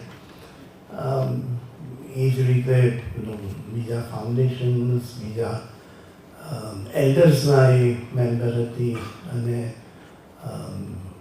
ટુટુ પોતે એમાં હતા, મેરી રોબિન્સન, કાર્ટર પ્રેસિડેન્ટ, અને એ લોકોને પણ આખી દુનિયા જોયેલી, બાન કી મૂન, છેલ્લે બધી ચર્ચા થાય અને પછી કે હવે આપણે આ કરીએ એટલે તરત પૂછે, Ila, now tell us what do you think, અને ઇન્વેરિએબલી એનો જવાબ જુદી જુદી રીતે પણ એક જ હોય એ કે what will be the impact on the people who are affected by that war, affected by whatever જે લોકો ચર્ચા કરતા હોય. એટલે આપણા માટે આ જગ્યામાં નવું નથી કે છેલ્લા માણસને શું અસર થશે, પણ જેમ જેમ ઉપર જઈએ છીએ ભૂલતા જઈએ છીએ અને એ વસ્તુ યાદ કરવાની.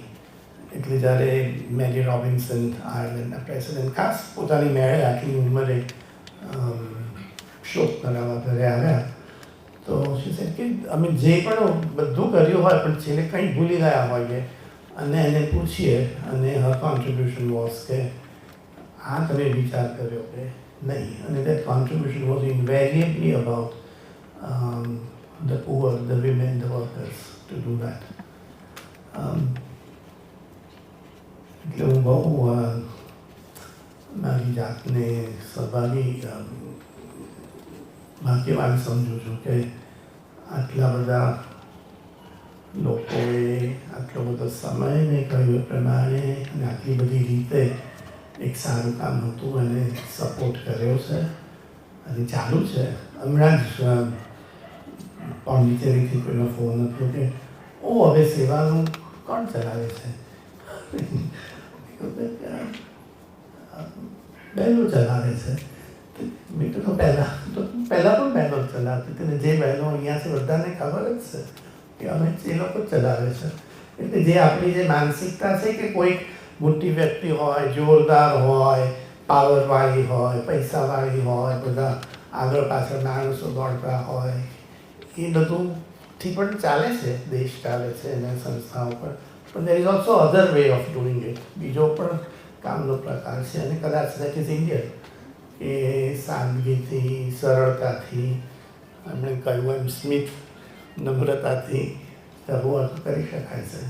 સો અને મને લાગે છે એ આખો જે સ્વરાજની કે સેલ્ફ રૂલની વાત છે વેસ્ટમાં,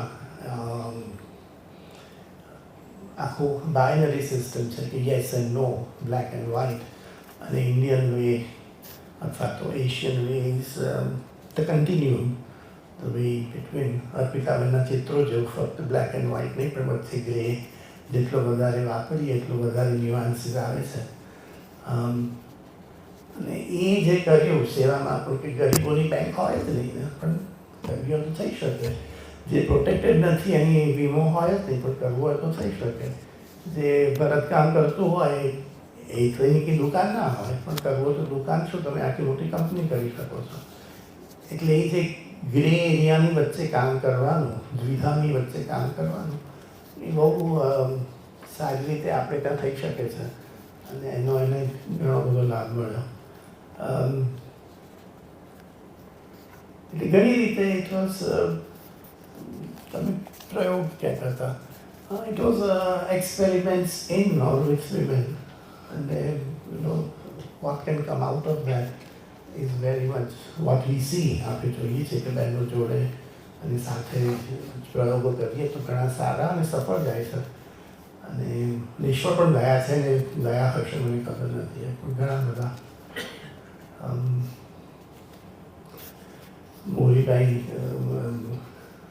કહેજો કે નહીં ચાલે એવું, પણ થેન્ક યુ વેરી મચ સોહનભાઈ. સૌનો આભાર.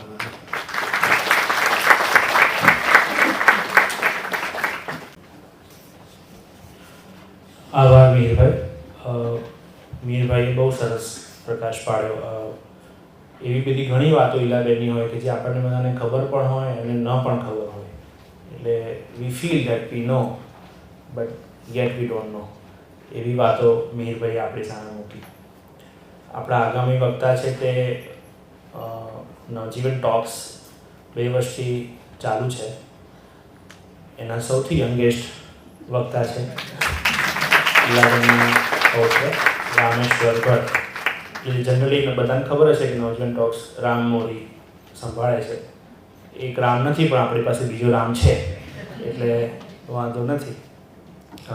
રામેશ્વર એ ડોક્યુમેન્ટરી અને આર્ટ ફિલ્મ મેકર છે. બહુ બધી જગ્યાએ દેશ વિદેશમાં એમની ફિલ્મો સ્ક્રીન થઈ છે. બહુ બધી દેશ વિદેશની સંસ્થાઓ સાથે એમનું કોલેબોરેશન્સ છે અને એમને એ પ્રમાણે અવોર્ડ્સ પણ મળેલા છે. મારો તો અનુભવ એવો છે કે તમે એકાદ વાર નાના નાના કામો માટે મળવાનું થયું હોય પણ પેલું ગુજરાતીમાં કહીએ ને કે પરાણે વાલો લાગે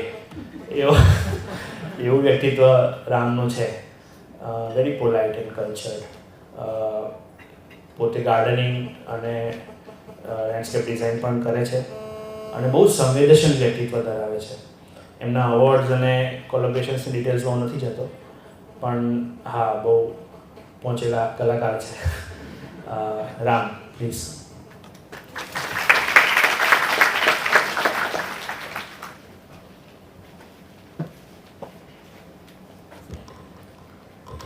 આજે એમણે ઓળખાણ આપી એ બહારના લોકો માટે ઓળખાણ છે, પણ હું અત્યારે અન્નાના ઘરેથી આવ્યો છું એટલે હું એમનો રામય તરીકે આજે તમને સૌને મળીશ. અને એ મને લગભગ 22 વર્ષથી એમની સાથે રહેવાનો, એમની સાથે ઉછરવાનો, એમના ઉછેરનો લાભ મળ્યો છે.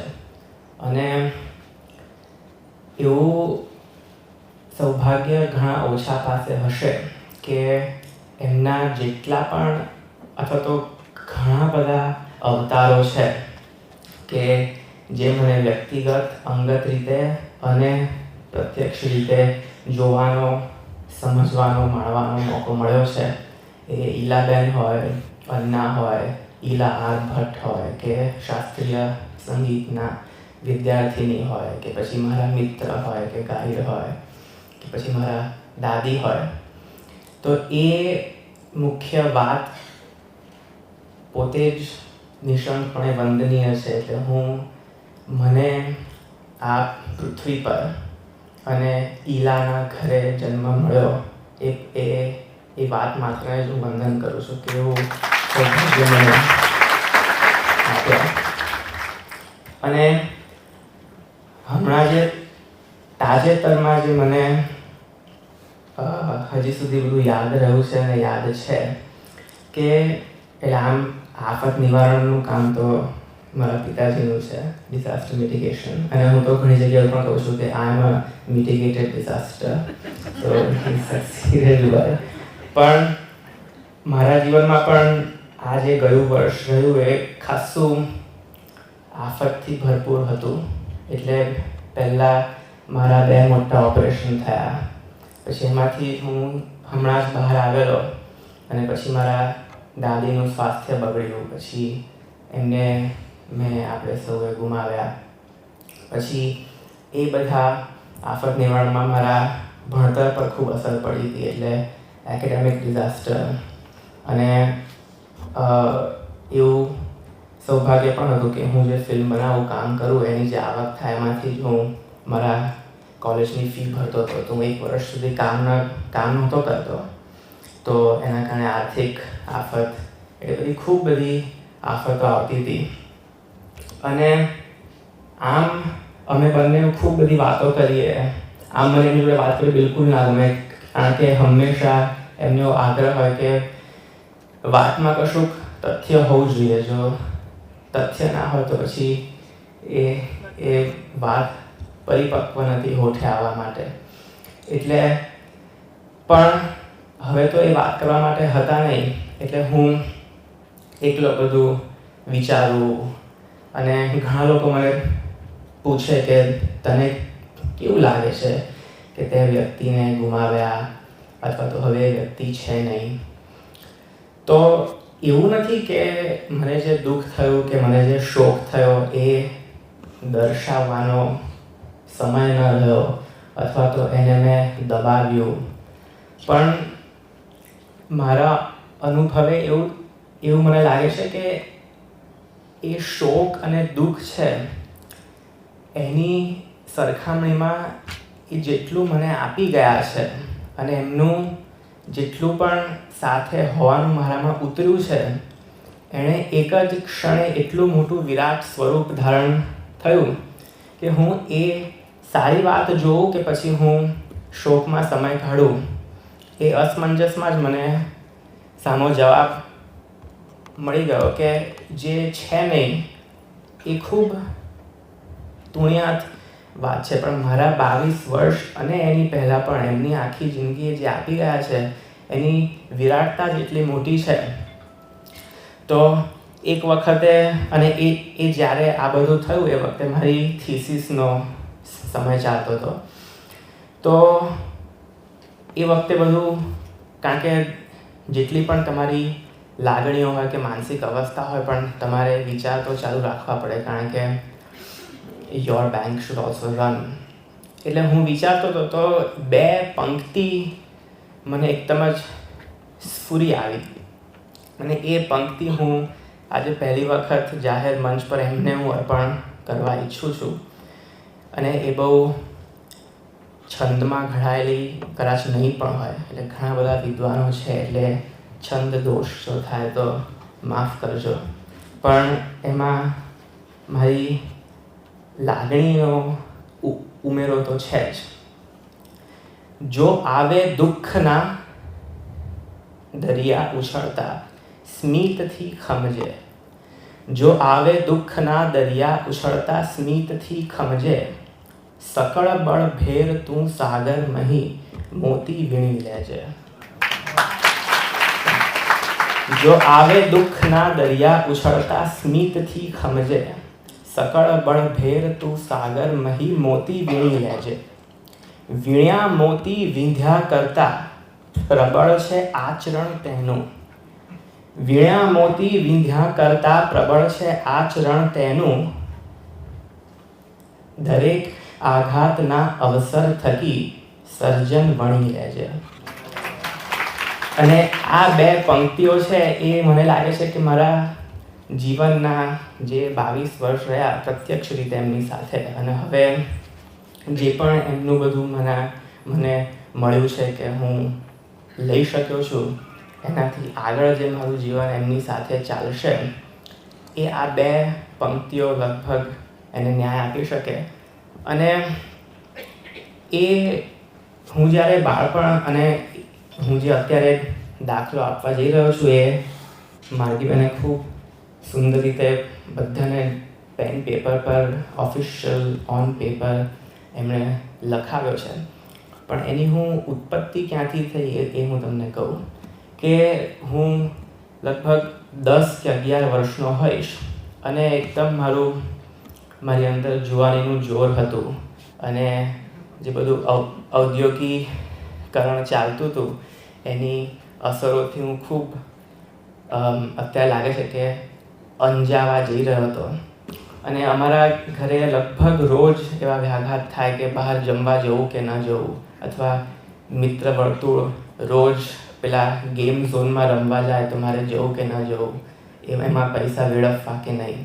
તો ખૂબ બધી મને હતાશા થાય અને મને આમ ઘણી વખત એમના પ્રત્યે ઘૃણા પણ થાય કે આમ બધી બહાર સ્વરાજની વાતો, અને ઘરે એમ કહે કે તમે પહેલાં વિચારો કે જવું કે નહીં, એટલે એનો અર્થ એમ કે નહીં જવાનું.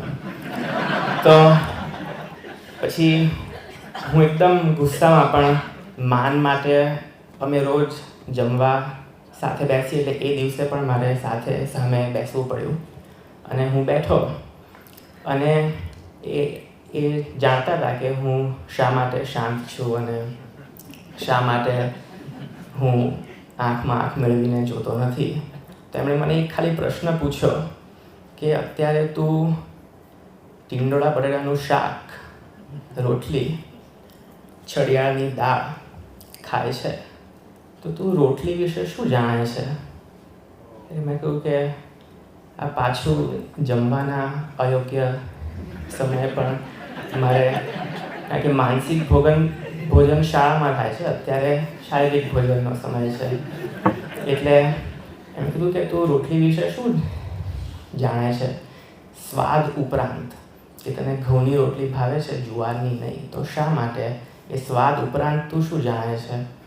એવું કે મને ખ્યાલ નથી અને મારે અત્યારે વિચારવું પણ નથી. પણ એમણે પછી વધારે પ્રશ્નો પૂછ્યા કે તું આ શાક વિશે શું જાણે છે ટીંડોળા બટેટાના? મને રસ નથી. અને એ જે અમારી આર્ગ્યુમેન્ટ હતી એ જરા વધારે ગહન થઈ અને એમના કામે ગયા, હું મારા કામે ગયો. પણ પછી એમણે એક એવું મને એ ચિઠ્ઠી લખીને બધું મોકલેલ. એમણે ચિઠ્ઠી લખીને મોકલી કે અમારા સભ્ય બહેનોની સાથે તું જા. પણ ક્યાં જવું, શું કરવું? એટલે હું ગયો તો એમણે એક યાત્રા ગોઠવી હતી કે ઘઉં ક્યાં વવાય છે, એની લણણી ક્યારે થાય છે, એ પછી એનું વખાર ક્યાં છે, એ વખારથી પછી શહેરમાં ક્યાં આવે છે, એનો લોટ ક્યાંથી મળે છે, ઘરે આવીને રાંધે છે કોણ, આ તે. પછી ચોમાસું છે તો એમાં ટીંડોળા શા માટે ખવાય છે અને કોઈ બીજું શાક નહીં, આ તે. પછી એક અઠવાડિયા પછી હું પાછો એ જ સ્થળે બેઠો તો ન એ કોઈ શબ્દ બોલ્યા, ન હું કોઈ શબ્દ બોલ્યો. પણ એ દિવસ પછી એ થાળીમાં મેં માત્ર ખોરાક નહીં પણ મને રોજ સંઘર્ષ જ દેખાય છે કે શ્રમિકોનો સંઘર્ષ, આપણા અર્થશાસ્ત્રના સંઘર્ષ, આપણા પર્યાવરણના સંઘર્ષ. એટલે એમની કોઈ પણ વ્યક્તિની અંદર કોઈ પણ મૂલ્યો હોય કે કોઈ પણ ગુણ હોય એ જે ઉતારવાની પદ્ધતિ હતી એ હું શીખ્યો. અને પછી જેમ જેમ વધારે સમય ગયો એમ પછી મોટા પ્રશ્નો આવતા ગયા કે હવે બહાર જમવા જવું કે નહીં, એ પ્રશ્નો નહોતા. પણ પછી ક્યાં બેસવું, ક્યાં ન બેસવું, શું બોલવું, શું ન બોલવું, એવા પ્રશ્નો થયા. તો એમનો હંમેશા એવો આગ્રહ રહેતો કે જમતી વખતે અમે બધા જ સાથે જમીએ. અને એનું નામ મારા ભાઈએ બેટલ ફિલ્ડ આપેલું, યુદ્ધ ભૂમિ. અને મેં બોર્ડ ઓફ ટ્રસ્ટીઝ કે એ જે બધા બેઠા હોય એ રીતે. તો એમનો હંમેશા એવો આગ્રહ હતો કે તારે ત્યાં કશુંક તો બોલવું જ જોઈએ. અને એટલે નહીં કે એ તારી ફરજ છે એક કુટુંબના સભ્ય તરીકે, પણ આ જે ટેબલ છે, જ્યારે આપણે જમી રહ્યા છીએ એ વખતે જે મુદ્દાની ચર્ચાઓ થાય છે કાં તો જે વાતો થાય છે એમાં એક કુટુંબના સભ્યની રીતે, એક દેશના નાગરિકની રીતે, અથવા જે લખાણ લખાશે અથવા તો એ જે વક્તવ્ય આપશે એના એક શ્રોતાગણ તરીકે પણ તારે કશું તો બોલવું જ જોઈએ. એટલે એ વખતે મને બહુ એવો ખ્યાલ ના આવ્યો કે આનું મહત્ત્વ શું. પણ હવે એમ લાગે છે કે એ જે યુદ્ધ ભૂમિ છે એમાં એકબીજાને ઉતારી પાડવાનું યુદ્ધ નહોતું, પણ કોઈ પણ વિચારને કેટલો પરિપક્વ બનાવી શકાય. અને પ્રત્યેક વ્યક્તિ, જે મારો ભાઈ કામ કરે છે એ અમારા ચારથી સંપૂર્ણ જુદું છે. જે હું કામ કરી રહ્યો છું તે બીજા ચારથી સંપૂર્ણ જુદું છે. અને એક વ્યક્તિને એક મુદ્દો હોય કાં તો એક વાત હોય એને તમે કેટલી રીતે એનું મૂલ્યાંકન થઈ શકે, એમાં તમે કેટલો ઉમેરો થઈ શકે, એ એમણે મને આ 22 વર્ષમાં શીખવાડ્યું છે. અને એમણે હંમેશા કહેલું કે તું કંઈ પણ આરોગે અથવા તો કંઈ પણ ભોગવે તો એ વિચાર્યા વગર ન કરીશ.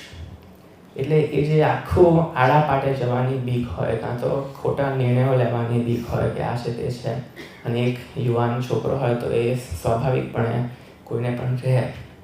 અને મારા જેટલો ચંચળ જો હોય તો એમાં કોઈ શંકા નથી. પણ એ એક ટૂંકું ને ટચ વાક્ય હતું કે તું જે પણ આરોગે અથવા જે પણ ભોગવે એ વિચાર્યા વગર ન કરીશ. એટલે એ વર્ષોના વર્ષો મારામાં ઉતરતું ગયું અને ધીમે ધીમે વણાતું ગયું.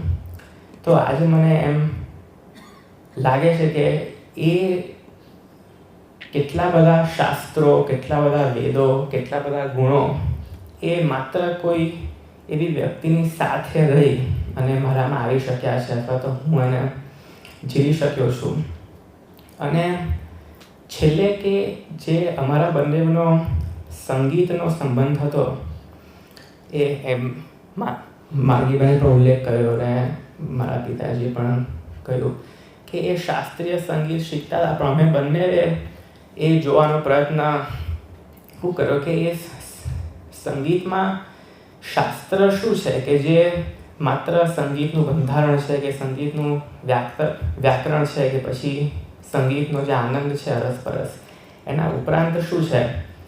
તો હું નાનો હતો ત્યારથી જ્યારે હું તબલા વાદન શીખતો હતો, તો એ હંમેશા એ લગભગ 15-20 વર્ષથી શીખતા હતા, પણ એ કોઈ પણ નવી બંદિશની રચના કરે અથવા તો કોઈ પણ નવું કાવ્ય લખે તે હંમેશા મને પૂછવા આવે કે આ તાલબદ્ધ છે કે નહીં, અને જો આમાં એમના ગુરુજીએ 3 તાલ કયો હોય તેમાં કેરવો વાગી શકે કે નહીં, એ હંમેશા મને પૂછતા.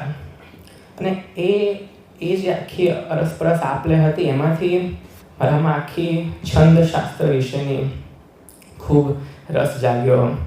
અને તમે કોઈ પણ એક પંખાની મૂવમેન્ટ હોય, કાં તો તમે લાલાટ પર ઊભા હો અને છકડો બોલતો હોય, તો એમાં તમે કોઈ પણ તાલ મેળવવાનો પ્રયત્ન કરો. અને છેલ્લે પણ જ્યારે એ આઈસીયુમાં હતા, એ મને હજી પણ જ્યારે પણ વાત કરું ત્યારે ગળગળો થઈ ગયો કે એ વખતે છેલ્લી જે એમણે વાત કરી હતી એ એમને પૂછી હતી કે રાગ પીલું છે, તો એ રાગ પીલુંનો જે પ છે એ પ પર જો તમારે ખાલી લાવવી હોય તો કઈ રીતે લાવી શકો, એના પર તું વિચારજે. તો મેં કહ્યું કે હું રાગ પીલું વિશે હું કંઈ જાણતો નથી, કાં તો મને એ ખાલી અને એનો પ સ્વર કોમળ છે એના વિશે ખ્યાલ નથી. તો એ પણ એ જ્યારે આઈસીયુમાં હતા એ વખતે મને એમ થયું કે એ વાત ખાલી રાગ હોય કાં તો તાલ હોય કે એની નથી, પણ એ છે કે હું વ્યાકરણ સમજ્યા બાદ એની અંદર તમારે જે તમારું વેલ્યુએશન હોય એ થવું જોઈએ. એટલે એ હંમેશા મેં કહ્યું કે તમે જીવન જીવો છો એમાં જીવનનો યોગ છે, પણ એક શબ્દ વાપરતા હતા કે જીવન કળા, કે એ જીવન એક ચિત્ર છે, એને એ દ્રષ્ટિએ તમે જુઓ છો. તો રાગનું જે બંધારણ છે એ એક ચિત્ર છે.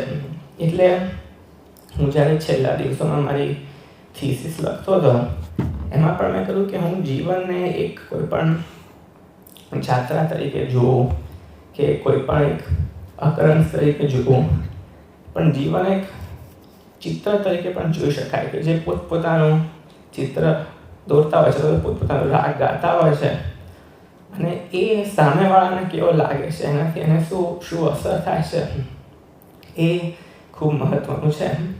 એટલે આજે મને ખૂબ આનંદ છે કે જે મારી થીસીસ હતી એના સૌથી પહેલાં પાનાઓ આ સંસ્થામાં હું છાપી શક્યો અને કહી શક્યો. અને હું આપ સૌનો આભારી છું કે જો આપ સૌ છો તો હું તાજોમાં છું, બાકી કોઈ સવાલ નથી. આભાર.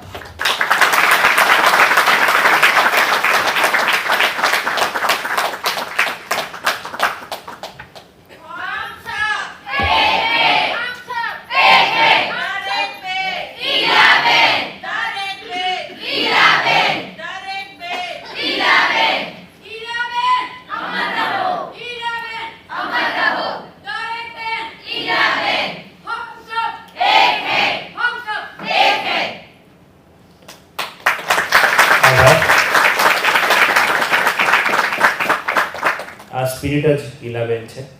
આભાર રામેશ્વર. બહુ જ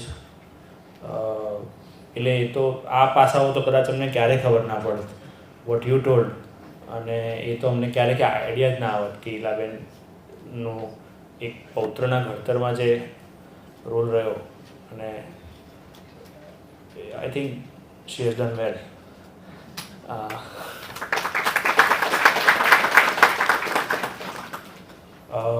ઈલાબેનના પુસ્તકો નવજીવન પ્રકાશિત અત્યારે 20% વળતર ઉપર મળશે. અહીંયા આપણે 2 અઠવાડિયા પહેલાં એક નવો સ્ટોર ઓપન કર્યો છે. અહીંયાથી આમ જશો એટલે હૃદયકુંજ, જેમાં અનુબંધ 100 માઇલનો સંબંધ 3 ભાષામાં, વિમેન વર્ક ઇન પીસ અને મહિલાઓ કામ અને શાંતિ આપ સૌને અવેલેબલ રહેશે. ત્રણેય વક્તાઓનો બહુ જ હૃદયપૂર્વક આભાર માનું છું.